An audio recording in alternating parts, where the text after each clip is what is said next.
Hi, listeners. Welcome to Grief Out Loud. Remember the last time you tried to talk about grief and suddenly everyone left the room?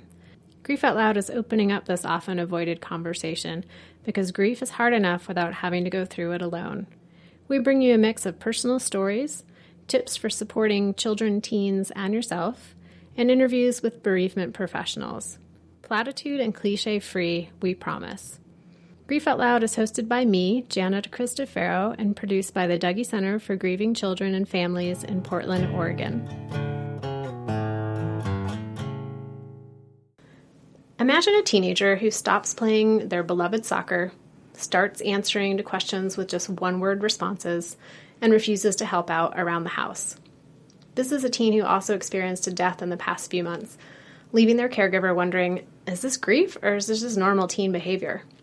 Then imagine a second grader, and the second grader starts having some really big behaviors. Maybe he's refusing to leave for school in the morning or starts yelling and crying whenever it's time to get ready for bed. He's also grieving the death of his mother, and now his mother is a solo parent, trying to figure out how to cope with the death of her wife while also raising their son. These are just a few of the everyday challenges that parents and caregivers of grieving children and teens experience. Daily, they face the dilemma of how to parent and set limits in a way that supports the grief that their children are going through.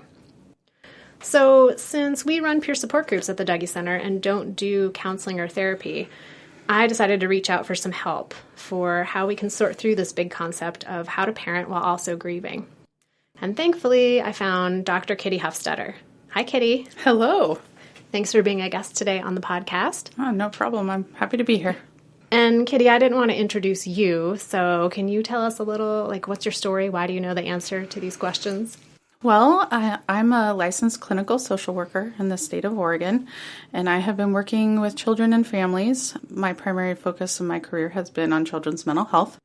I actually started my career in residential treatment and have worked with kids and families in different types of environments and different ways for almost 18 years now, I think. Currently, I am a clinical manager with Morrison Child and Family Services, and I have been with them for about 6 years, and I provide now supervision and a lot of training for therapists who are working with kids like those you described in your introduction. Well, I'm really excited to kind of dive into this topic and get some really tangible, possibly suggestions for listeners out there who are parenting and caregiving for kids who are having some of these big behaviors. Absolutely. I can imagine. Also, I think part of it is how probably challenging it is for them when they're experiencing their own grief to be able to hold and support their kids who are struggling as well. You know, as I was getting ready for our conversation, Kitty, I was thinking about how there's parenting that happens in the microcosm. So that might be like how to set clear limits and expectations on behaviors, how to navigate those daily routines, and how to respond to some big emotions. And doing all of that, you know, as you mentioned, as a solo parent now, maybe after the death of another parent or caregiver, or maybe as a parent who's grieving the death of their own child. What are some ways that you help parents and caregivers figure out how to set those limits and clear expectations when a child is dealing with a significant disruption in their lives, like a death or an illness of someone in their family? Exactly. That's a really good question. I think that's kind of part of my daily life right now in many ways in terms of the kinds of families that I'm working with and supporting therapists and working with. The place that I like to start is, as a parent myself of a young child. My mom passed away actually a few years ago, so I did have to kind of go through that process in a different way. But thinking about what that experience was like for me and really coming at them as a human, and I think like we say to many parents or to ourselves as caregivers working in the social work field, is that we're not going to be able to be present and provide support unless we really look at ourselves first. And so the place I like to start is really by providing empathy and compassion for the parent themselves and really understanding what was their life like before the incident or before the death happened. How do things look different now? Because that really helps me to be able to determine, is this a behavior that is more of like an adjustment issue, or is this a more ongoing concern where they might actually need to get therapy services and a little bit more support? Other than the typical, like your family and natural supports in your environment that can provide help and support to you. So one of the things I like to find out about is, who are your support people in your life? Who can you rely on to help you if you are feeling so upset? Because kids are looking at their parents and caregivers to kind of gauge how their own stability is, and if their parent and caregiver is very anxious, very upset, depressed, perhaps themselves, or trying to attend to a crisis situation like setting up funeral arrangements or things like that, memorial services, or dealing with financial stress, which often happens after someone in our family that's significant to us passes away. The kids are going to be picking up on that. They need their parents to be predictable and stable caregivers in order to maintain their own emotional regulation. And so that's why I like to really start with the caregiver themselves, find out who are their support people, and to approach them from a place of humanness and genuineness, and in a caring but also somebody who can see from a kind of bigger picture and help them kind of sort through those details. It's such a great point, is often parents and caregivers are so focused immediately on the kids. How do I help my kid? How do I help my teen? How do I make it okay for them? And it sounds like from what you're saying that pausing and doing that self-assessment, who are my supports? What do I need? Where do I need to shore things up for me so that I can be present to be helping my kid or my teen? Absolutely. I think it is critical. I also think it's important to provide a lot of what we call in our field psychoeducation, which is basically just giving information to people about how trauma affects us physically, how it affects our social life, and things like that, because a lot of people don't know. And part of us getting a grip on our own reactions to things is being able to take a pulse on our own bodies and understanding, like, when I'm stressed, my throat starts to close up. When I'm feeling really emotional, I don't feel well, or I'm grumpy, or I'm irritable, or, my stomach hurts, or I clench my jaw. I'm not getting enough sleep at night. Some of the basic things that we do for self-care, we forget when we're in times of stress. And so I think it's also important to provide the education about those pieces for parents, and that also helps them to be reflective about noticing those kinds of things in their children. So what is it like, again, what was life? What did that look like before, and how is it different now? And kind of establishing, are these things that are unique that have cropped up since the death in the family has happened, or are these things that have been ongoing and they're intensified, and things like that? It goes back to the idea around, imagining like a child has a parent die maybe in their 10, and then they hit 12, 13, and we have that question of, and what I see, is this grief or is this typical adolescent behavior? How do you respond to that for folks? That's a really good question. Again, I think what I go back to is doing a really thorough assessment. I think parents and caregivers can be very good sources of information about, tell me about this person's early childhood experience. Tell me about their temperament. Tell me about, did they have any physical things happen to them that may have affected how they're functioning? Tell me about their development. Do they have any cognitive delays? Do they have developmental issues, or had they had those in the past? I think all of those factors play into how a teen experiences their adolescent developmental stage. And so I think it's important to understand those pieces, especially if you're trying to tease out, is this a typical teen response, or is this maybe delayed response to their death experience that didn't come up because they're in a different developmental stage of their life and they have a different understanding of what happened to them. So again, those are really kind of complicated things to tease out, but I think parents actually know a lot more than they give themselves credit for in these situations, and oftentimes it's just having an outside person to walk through those questions with them and help them think about it and say, from my perspective, working with many teens, here's what I would see are typical developmental tasks and stages in adolescence. And as we know, kids who've experienced trauma, their brains can have some developmental trauma from that experience as well. And so it might manifest differently when they're a teen and their brain is going through different developmental tasks. And so helping people to understand that and sort of teasing those things out, what are their observations? What are the observations of people in the school environment can be very helpful, because they have a different kind of context at school and multiple people have eyes on them that have different perspectives, maybe different understandings of the child in different environment, versus, especially if there's tension in the parent-child relationship, because that could be influencing how the child presents at home that might not be present in the school environment, or vice versa. Really teasing out, like, is this a distinct, indifferent issue that's related to development or related to grief? I think you would need to have an understanding of how the child really presents and functions in the different environments. How might that play out for a parent or a caregiver just in like day-to-day life with that teen? So you have a teen who has grief and possibly has some developmental changes because of that experience of grief. And this teenager is refusing to help load the dishwasher. Like, how would you work with a family around that? Yeah, I think what often happens is people do come in because kids are having behavioral challenges that are really extreme in some cases, and they're not seeing behind the child's behavior.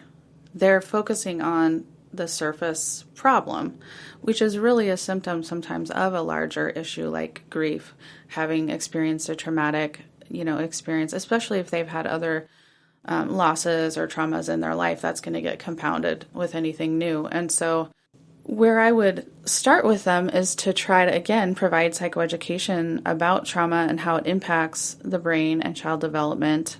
Not that that's the whole story, but often I do that because I want to set the stage for people to understand the concept of recovery environment. Some of it is like if a child is really struggling with trauma, thinking about, or if they have developmental disabilities or intellectual disabilities or things that are going to make it harder for them to function in their day-to-day life, how can we structure their environment in a way that's more realistic? I'm often telling parents with kids in mental health services that your child is not developing typically, and so the way you were parented or the way you might have parented your other children who have developed typically is not going to work for this kid. Or maybe their temperament is different than their other child is. Maybe the child has more of a tendency towards anger, which may or may not be a mental health concern, but there needs to be adaptability sometimes in the way we parent. And so the concept of recovery environment really helps us to tease that out and understand, like, I wonder if you notice the child wakes up and they're really irritable,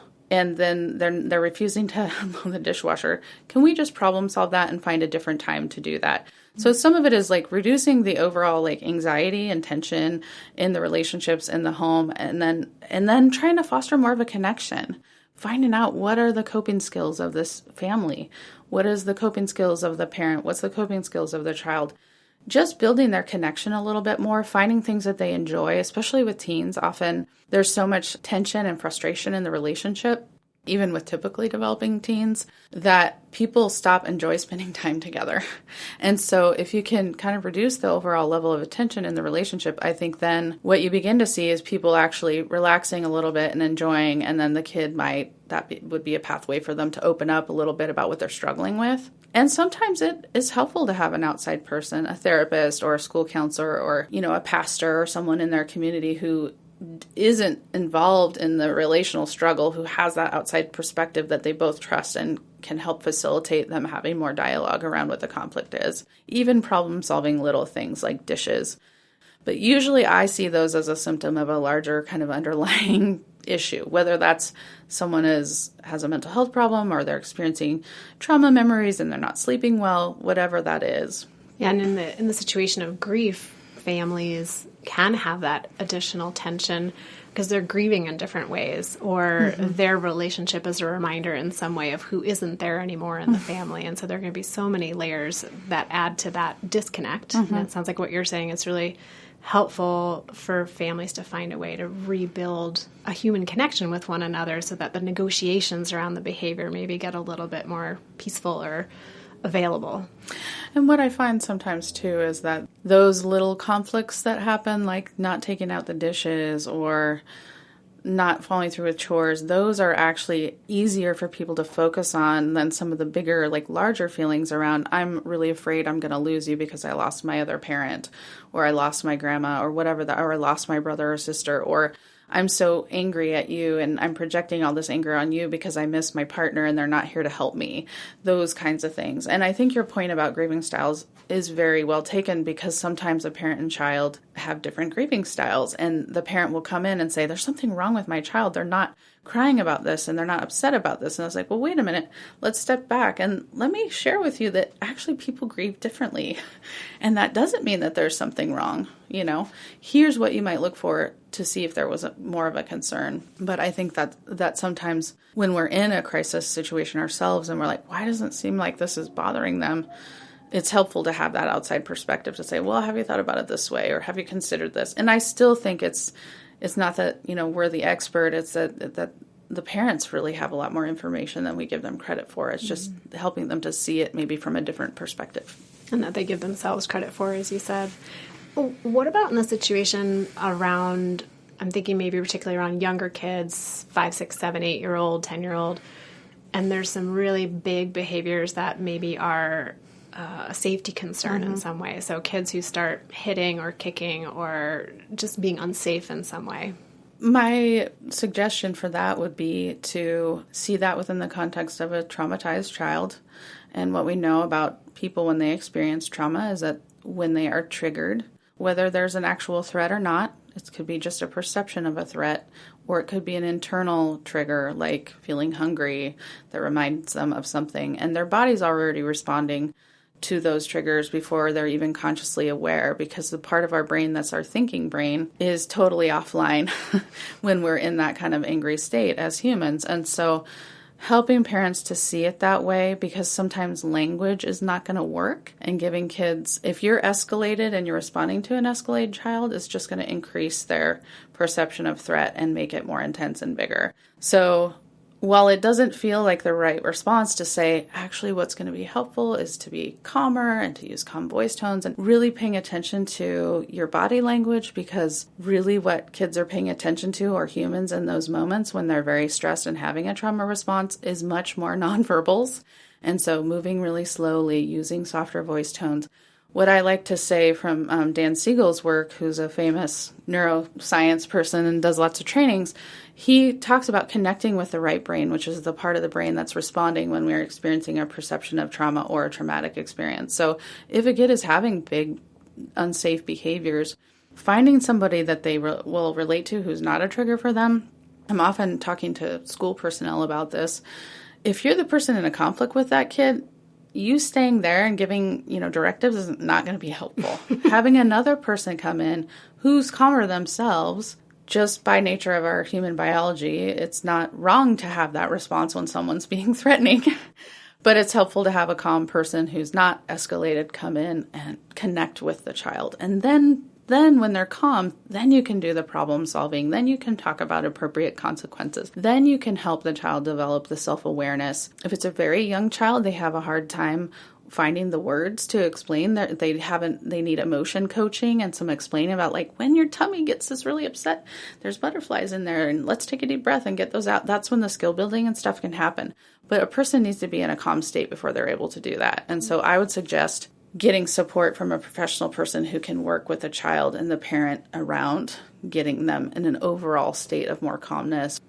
You talked about how at school, if you have a teacher or administrator who's in a power struggle with a kid, and that kid gets real activated, it's super helpful to bring a neutral party in. And then I'm imagining it's bedtime and you're now a solo parent and it's just you and this kid in the house. Yep. What would that parent do?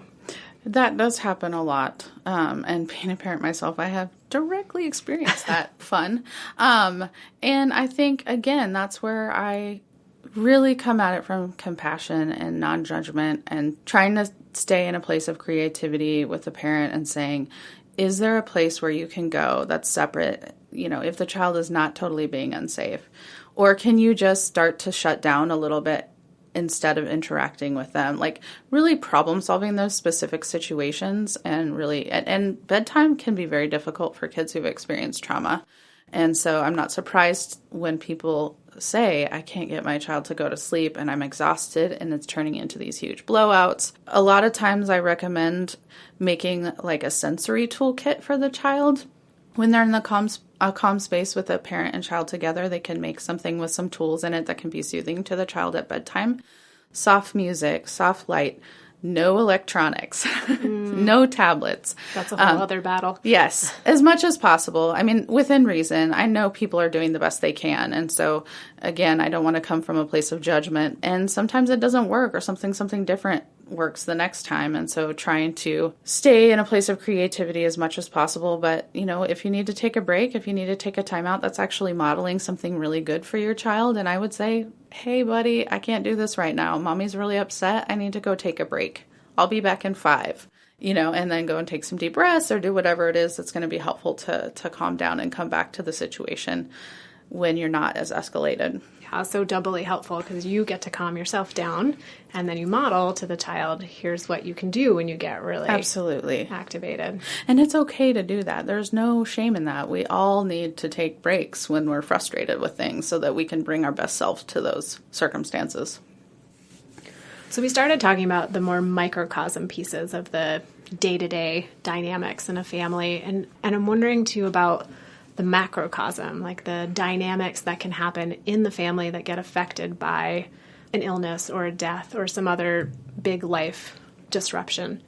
And one of the first ones that comes to mind is you've got a family they're coming together and they're blending their family. And maybe it's two parents who have each experienced a loss, maybe a death of a parent or a divorce. What are some of the things you're seeing there and how to help kids? I would say that those situations can be very challenging, but they don't have to be. I think some of it is about being really mindful in preparing children for those types of transitions.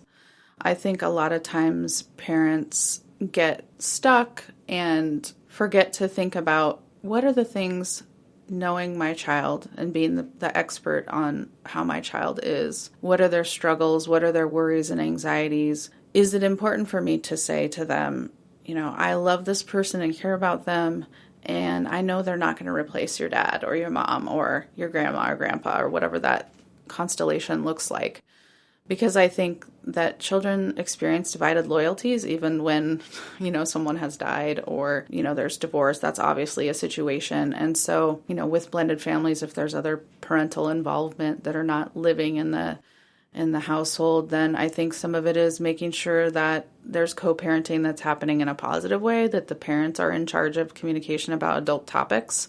Even if there is conflict, can they use text message or email and not fight in front of the children, I think is really important. Again, because you want to reduce their overall anxiety. You want to create an environment where the child can bring questions to the caregiver. And if they're afraid they're betraying someone who isn't there, they're not going to be inclined to do that. And so oftentimes when I'm working with children in those types of situations, I will express what my hypothesis is that the child might be experiencing in the context of a well-developed therapeutic relationship, because they're so worried about upsetting their parent. Kids are so afraid of upsetting their parents. They have so much anxiety and hypervigilance around, am I going to say the wrong thing? Am I going to upset them? Am I going to get in trouble? That I think if you can create the environment where they feel like they can share whatever feelings they have, that's ideal. And anytime there are transitions, those feelings of loss and discomfort and anxiety are going to come up somehow. It may present in different ways, but I think, again, what you want to do is lay the foundation for the children to be able to communicate with the adults and caregivers in their lives. It makes me go back to that idea of that self-care for the caregiver.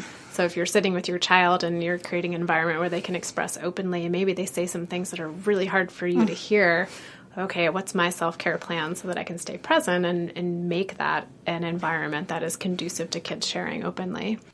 And I think sometimes it's offering that support to the parent of like, how about, we do this a few times together, we practice together.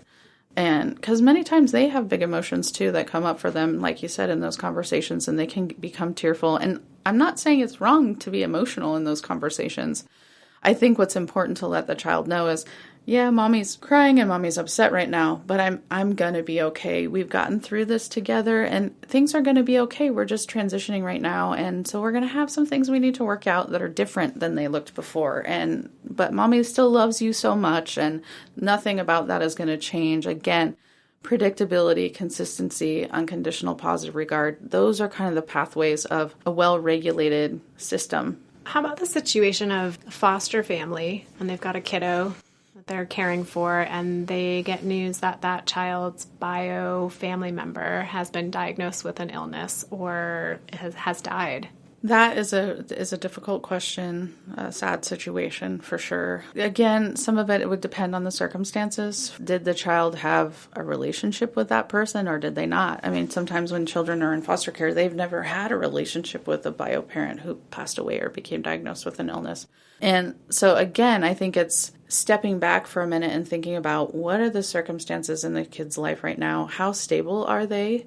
How much information do they need to know? There's different ways to communicate with kids depending on their age and their maturity. And I'm often stepping back and trying to stay out of panic mode and saying, hey, let's talk about all these different things that might influence how the child receives this information, and who are the supports and people in their life that we can engage with right now that can help them process whatever emotions come up for them, whether that's a professional person or natural supports in their life. I know that's not very specific, but I think it's kind of a unique situation and kind of depends on a lot of different factors. And so I think the main thing I would want to encourage parents or foster parents or other caregivers involved in kids' lives is to really think about what's going to be helpful for them to know. How are they functioning right now? And not to think about it like, well, we have to keep a secret from them, but remember that it's not an all or nothing thing. There's bits of information that might be helpful for them. I wondered too about if it's a child that's not able to be involved in any of the mourning aspects. So say a bio parent dies and this child is not able to attend the memorial service or not able to have contact with the other biological family members, if there are other folks, helping the foster family to create opportunities for that child to do a ritual or to do some sort of service. Absolutely. And I have to say that I would be a strong advocate for allowing the child with a safe and healthy person with them if their bio family is not unsafe to be able to participate in those services. For the very reason that you just said, I think it is important for them to have some sort of ritual and enclosure and to understand how we as humans in our culture, whatever the culture is, process grief and to provide healthy outlets and a sense of community. Even if the child is, removed from the family, they still have connections with those family members and maybe 10 years later are going to see them or, 20 years later. I've seen all sorts of different scenarios happen. And so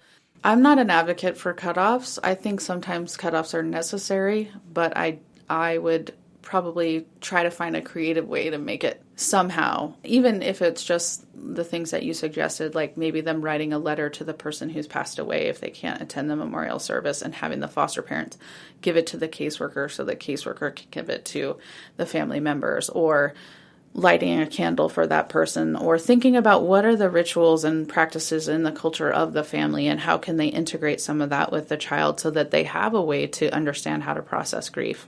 One of the things we hear a lot about, so you've got a parent or a primary caregiver and their partner dies, and now they've got in-laws and extended family who are still involved. And oftentimes those in-laws or extended family have some pretty strong ideas about what parenting should look like. And they've got the solo parent who's possibly feeling overwhelmed or maybe compromised in their parenting. Navigating that and the confusion for a kiddo maybe who is spending significant amount of time with that extended family or those in-laws, like the grandparents of their parent who died, and like navigating the different parenting styles. Absolutely. That does happen a lot. And I think, again, it's sort of like stepping back for a second. I would want to work with the parent and help to coach and guide them in thinking through what they want that to look like. So often in situations when there's been a loss or a traumatic situation and the family's in crisis and these arrangements get sort of cobbled together because they need it to be cobbled together, people don't then go back when they can and take the time to really think through and explain to the child, or maybe even talk with the parent about how to talk to their child about it, or to talk to their other family members about, our roles in our family have shifted a little bit, and, grandma's going to be kind of more like a mom for you for a little bit, but I'm still your mom and I'm still here. Mommy just needs to take care of herself right now, or whatever that looks like. So I'm just trying to give examples of things that I've experienced in my practice that may be useful to people.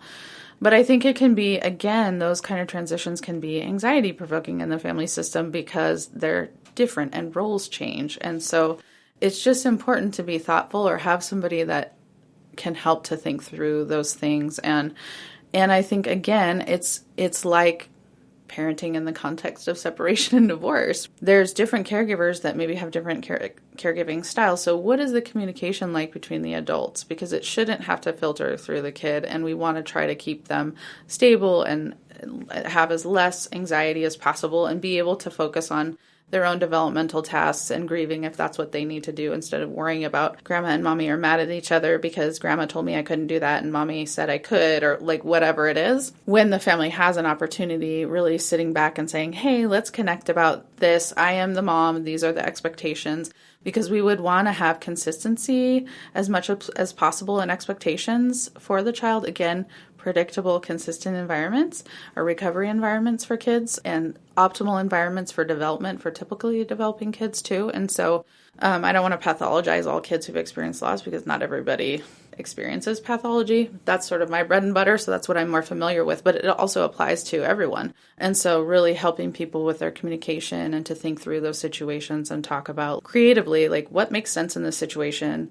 And sometimes having an outside person tell your parents or the grandparents of your child, like, whoa, actually what we'd really like is to have more communication between you two and less filtering through the child. Or I wonder if there's like a mismatch in your guys' parenting style and that might be confusing for the kid. So how can we set up similar expectations? Or how can you say, would mom be okay with you doing this? Or making sure that you have the parents back, the primary caregivers back a little bit, because that could be setting them up for lots of blowouts and frustration when the roles are changing and there's different expectations. So those are just some initial thoughts and ideas I have about that really challenging situation. Yeah, how important it is to have some negotiating happening around, like you mentioned, the consistency and the routine that child's having in their everyday home, and then they go and stay in a different family member's home, and that communication needs to happen between the adults, not like, well, you tell your dad and you tell your grandma. Like, that's super confusing for a kiddo. Yeah.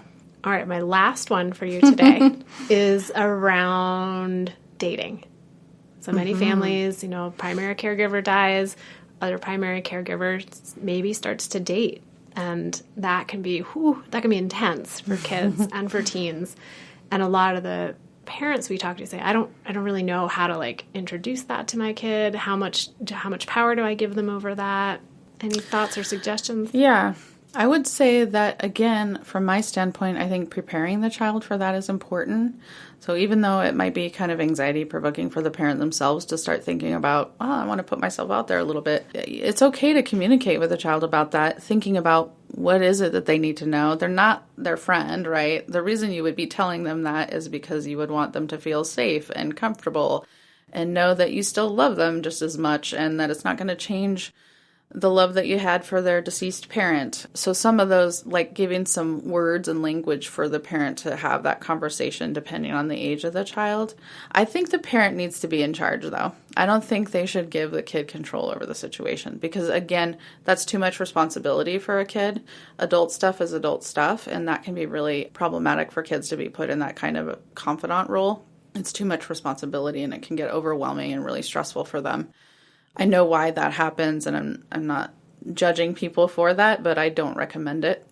I wonder about like the idea of choice and how important choice can be for grieving kids. And then in this situation, maybe it's you've had that conversation, you're getting ready to introduce your child to the person you're dating, and maybe the kid gets a choice about whether they meet at their home or they meet out at a restaurant or a park. Absolutely. And so finding ways that kids can have some involvement, but not giving them, like you said, the responsibility of, can I date this person? Absolutely. I think that makes a lot of sense too. And again, it's sort of like stepping back and kind of thinking about the big picture and like thinking about how is the child functioning right now? How can I prepare them for the possibility of, me being in a relationship with someone new? But, if you're not in a serious relationship or somebody that you're interested in developing more of a serious relationship, I don't know that your kid would really need to be involved in that, So I would probably suggest waiting until the person had a more significant relationship and somebody they were very interested in, and then think about, how am I going to communicate with my child about this and whether or not they want to meet the person and what kind of environment they'd like to meet them in. And I would say, giving them choices would be better than saying, well, what do you think? Because again, it's pretty overwhelming for them. And so saying like, I was thinking we might, go to dinner together in a place that they like to eat in, but probably not a place that was like a special place for their family before, but not their dad's favorite restaurant. Right. No, not their dad's favorite restaurant. That might be a little bit of a setup for failure. Well, Kitty, thank you so much. I know I threw a lot of really multi-layered and complex questions your way, and I'm so grateful for you sharing your 18 plus years of wisdom and knowledge and just ability to, as you keep saying, like, take a step back. Let's look at the bigger picture here. So I really appreciate it. Absolutely. Thank you so much. It was fun. And listeners out there, if you're having questions about how to connect with a counselor or a therapist or somebody who can help you navigating some of these big situations, please reach out to us at help@dougie.org. We'd be happy to try to find some resources in your community. Anything you'd add to that, Kitty? Always contact your insurance company, and they can help you find therapists. Or if you're employed somewhere that has a human resources department, often they have employee assistance programs that can help you find counselors for yourself or your children if that's needed. And oftentimes, if you aren't currently insured or you're not employed, then reaching out to your county's mental health program, oftentimes they can connect you with services as well.